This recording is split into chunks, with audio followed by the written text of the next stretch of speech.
Hello, it's Doug, the 2-Minute Gardener. Spring is almost here. So let's look at some more colorful flowers. 2 weeks ago, we were looking at red, pink, and purple flowers for your garden. Today, we're going to look at blue, white, and orange flowers. And as always, there's a list of all these plants in the comment section and in the video description as well.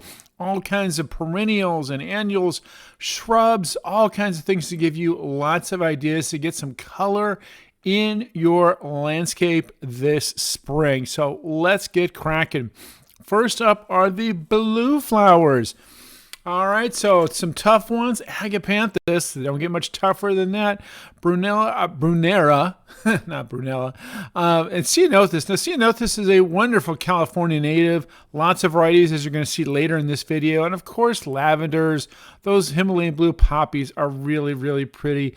Lobelia is a tough annual. I always love lobelia. As soon as it gets into the nurseries in the springtime, and of course, hydrangeas, you keep that soil nice and acidic to keep that blue in them.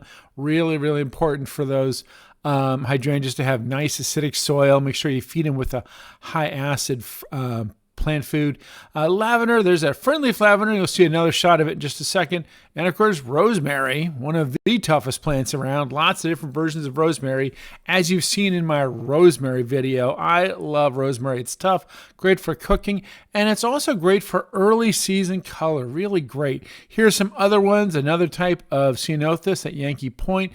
Cleveland sage has such a fragrant foliage. It smells so great after the rain. Delphiniums, oh my goodness. Delphiniums are great cut flowers.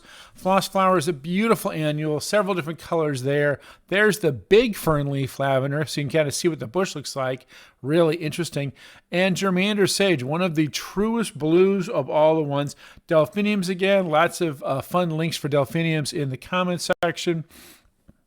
Mishmash of lavenders. I love my black and blue sage. It's just so cool. And of course, blue morning glory, really easy one to grow. Blue veronica, this is another more of a back east. And of course, bluebells, love those. My mom took that photo. Wonderful photos. And again, one more shot of the delphinium. And finally, a really tough shrub. Needs lots of space, various shades of blue. Cape Plumbago, there it is on the slope. It gets huge, but it's great for slope areas where you have rabbits, because rabbits hate that plant. All right, let's look at some white flowers. Dahlias, Mattia poppy, another fabulous native. Great cut flower, great butterfly flower. I love Mattia poppies. Gladiolas, of course, all kinds of great colors for gladiolas. And delphiniums, of course, lots of fun things. Easy to grow from seeds, too. And speaking of easy to grow from seeds, sweet alyssum is practically a weed, but it smells nice in the garden. Nemesia is another annual. Cosmos, another annual. Some really fun ones. Bear's breech is a nice big plant if it gets a little afternoon shade. Shasta daisy. Butterflies love that one. Here's one for the shady areas. Those coral bells love shady areas. How about some shady area plants? And of course, white agapanthus, a very tough plant. Yarrow, the original yarrow, was white, as was California buckwheat, another wonderful native, very tough. The white butterfly bush is so fragrant. It's just fabulous. A couple vines here, the bower vine, the pink jasmine. It's called pink because when the flowers are closed, they're pink, but the flowers themselves are white. And of course, the pear tree, big, long, big, lots of white flowers.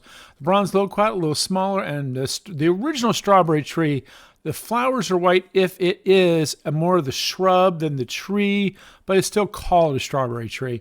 And of course, waxleaf privet, a very, very tough shrub. Fragrant flowers, can be a little invasive. If you live someplace that gets lots of rain, it can really get a good toehold. But on the flip side, it's a really tough plant.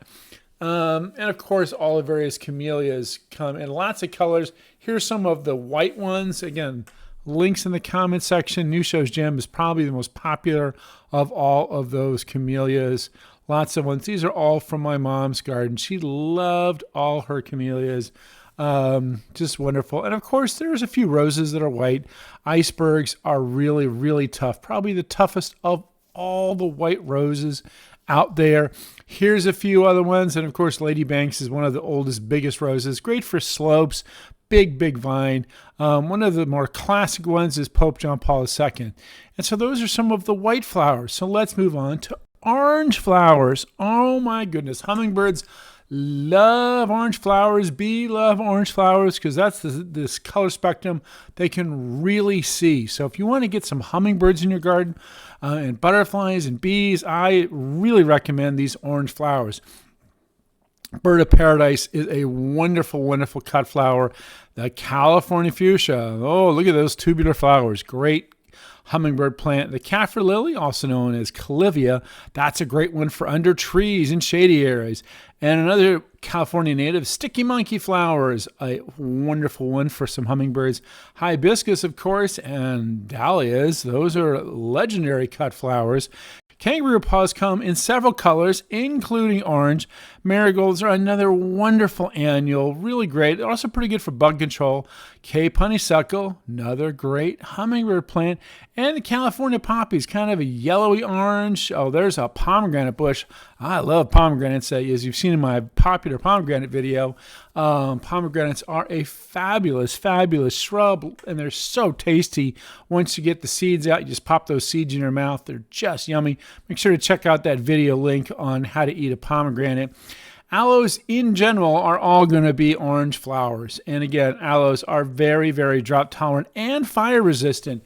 This pincushion is a classic cut flower. Here's another tough one. This is the Watsonia lily. And so this one is a very indestructible plant, great hummingbird plant.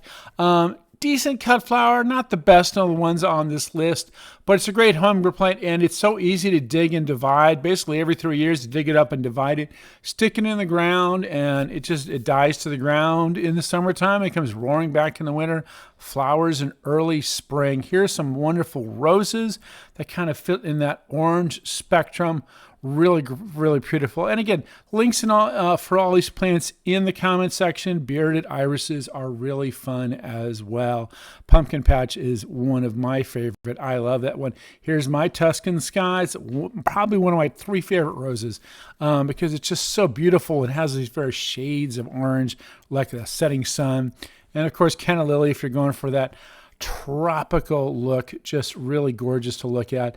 Another wonderful succulent, the Red Hot Poker, just really fun to look at. And echeverias, almost all echeverias have orange flowers. And again, those are succulents, and they're nice, small, compact succulents. They're not going to be thorny like some of these other ones. So that's all for now. Don't forget to hit that like, subscribe, and leave a comment with what are some of your favorite blue, white, and orange flowers.